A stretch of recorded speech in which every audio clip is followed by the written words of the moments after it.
Welcome to our second installment of the Jeffersonian era. We will consider the presidencies of James Madison and James Monroe, which will conclude the Virginia dynasty. To achieve these ends, we will look at the rematch between the United States and Great Britain, the War of 1812, the start of an era of good feelings, the death of the Federalist Party, and the strong statement to Europeans, the Monroe Doctrine. It's the Jeffersonian era, Part 2. The resume of James Madison rivals those of all the Founding Fathers. He was the father of the Constitution, the author of the Bill of Rights, a member of the House of Representatives from Virginia. He also served as Thomas Jefferson's Secretary of State before being elected president in 1808. I might add he was also the namesake for a fine university in Harrisonburg, Virginia. The embargo of 1807 was revoked in the final days of the Jefferson administration, but the conflict between France and Great Britain continued to play a big role on the American landscape. While both countries interfered with American shipping, the impressment of Americans by Great Britain became an increasing problem. Let's make sure we understand this term impressment. This meant that the British would capture American sailors at sea and force them to work on British ships. This had been a common practice by the Royal Navy since the 17th century. While no one found these actions acceptable, war hawks were those in the U.S. Congress that found these practices and many others by the British to be worth going to war over. John C. Calhoun and Henry Clay led the charge and would play a major role in American politics from the War of 1812 and the American Civil War. The boiling point was reached on June 1, 1812, when James Madison went to Congress seeking a declaration of war. And on June 18, 1812, the United States once again found itself in a war with Great Britain, still the premier power in the world. There were three main causes for the war. First, there was Britain's continued interference with American shipping. The United States considered itself a neutral power, thus felt that they should be able to trade with whomever they wanted, whenever they wanted to. There's also the aforementioned impressment of American sailors. And finally, there was the British interference with westward expansion by provoking Native American tribes along the frontier to attack Americans and slow the spread across the continent. Forces led by the Shawnee leader Tecumseh and his brother, the prophet Tenskwatawa, in the Great Lakes regions would ally themselves with Great Britain in attempts to keep Americans off of their land. Many Native Americans had aligned themselves with the French during the French and Indian War and with the British during the Revolutionary War, and these decisions would not help with the relationship going forward. The United States was not prepared for war in 1812. The map shows where some of the early battles took place. The United States attempted to attack Canada, but was repelled. The British were able to seize American forts in the west, as well as the city of Detroit. Commodore Hazard Perry won a naval battle on Lake Erie, and Tecumseh, who I just mentioned, was defeated and killed by William Henry Harrison, who would later be elected President of the United States at the Battle of Thames.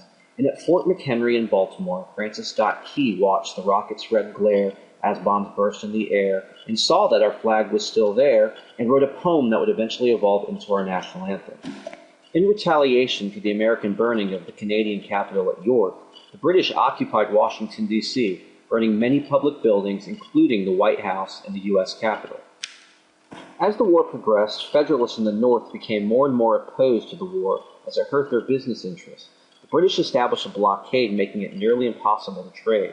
In 1814, Massachusetts Federalists called for a meeting to discuss taking regional action against the war and to amend the Constitution.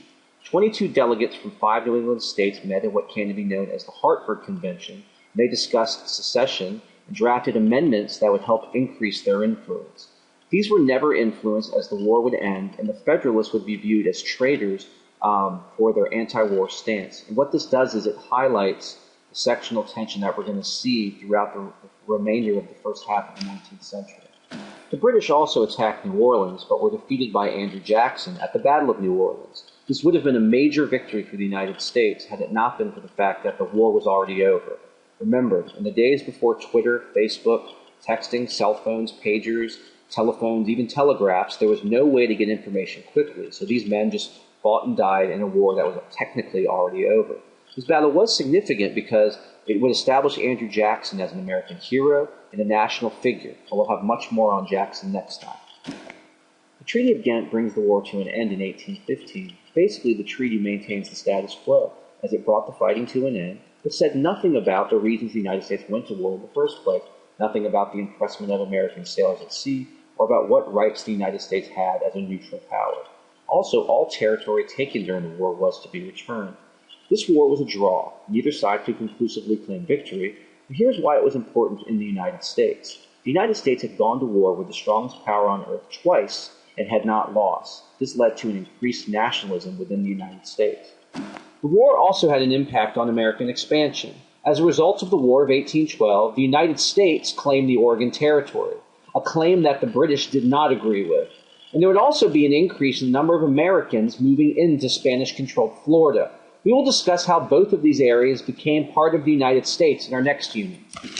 James Monroe was easily elected president in 1816, continuing what can best be described as a Virginia dynasty. Washington first, then after Adams, 3 straight Virginia presidents, Jefferson, Madison, and Monroe. The map shows the weak showing from Federalist candidate Rufus King in 1816. This would be the last election where the Federalists would put forth a candidate for president. It was also the first and only time a man with the name of Rufus would be a major party candidate for the presidency. Following the election, President Monroe toured the country and was well received everywhere he went. A Federalist journalist who saw the president in Boston, not an area normally friendly towards Democratic Republicans, labeled this era an era of good feelings. The increased nationalism that followed the war was what made some believe it was in fact an era of good feelings. Henry Clay, who at the time was the Speaker of the House of Representatives, wanted to use this nationalism to unite the country economically. The United States had 2 regional economies at the time, an agricultural South and an industrial North. Clay's plan for economic nationalism was known as the American system, and it had 3 parts. First, there was the rechartering of the National Bank. The first national bank was allowed to weaken under Jefferson and expired in 1811. After the war, there was a need to provide credit to businesses and create a uniform currency that was guaranteed nationwide. The bank made this easier to do.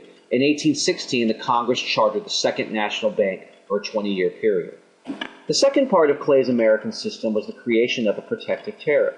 First, let's make sure we know what a tariff is. A tariff is a tax placed on goods coming into the country. This would make foreign goods more expensive compared to those goods made in America.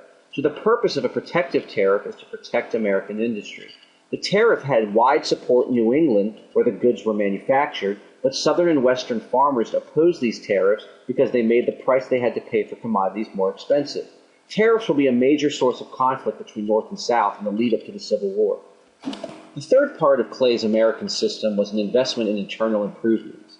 In order for people in different regions of the growing country to conduct business, improvements in transportation were needed.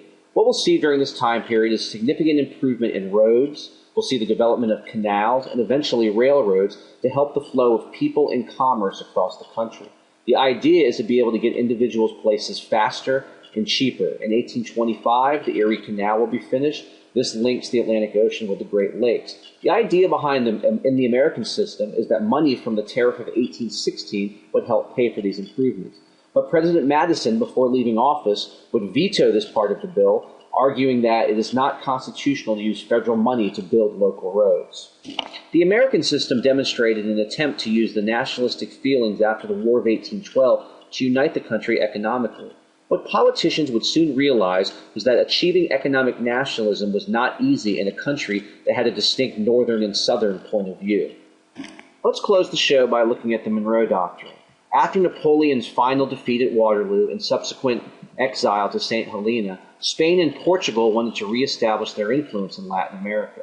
Latin America consists of the areas in Central and South America and the Caribbean, where Spanish, Portuguese, and French are the primary languages. You can see what area makes up Latin America on the map there. The Monroe administration responded by proclaiming that the American continent should not be considered for future colonization by any European powers. Basically, they're saying that Europe should not establish new colonies in the Western Hemisphere. It continues and says the nations in the Western Hemisphere were inherently different from those in Europe. Those countries in the Western Hemisphere prefer republics to monarchies. The Monroe Doctrine continues and says that the United States would regard it dangerous to its peace and safety any attempt by Europe to impose its influence in this part of the world. Basically, the United States wants to be the influential group in Latin America. And it also says that the United States would not interfere with European affairs or their existing colonies. It basically is allowing Europeans to continue with their existing colonies. They just should not attempt to create new ones. The impact of the Monroe Doctrine was minimal at the time. It will become a defining feature of American foreign policy by the turn of the 20th century. We'll talk about Andrew Jackson next time. Until then, good night, Albuquerque.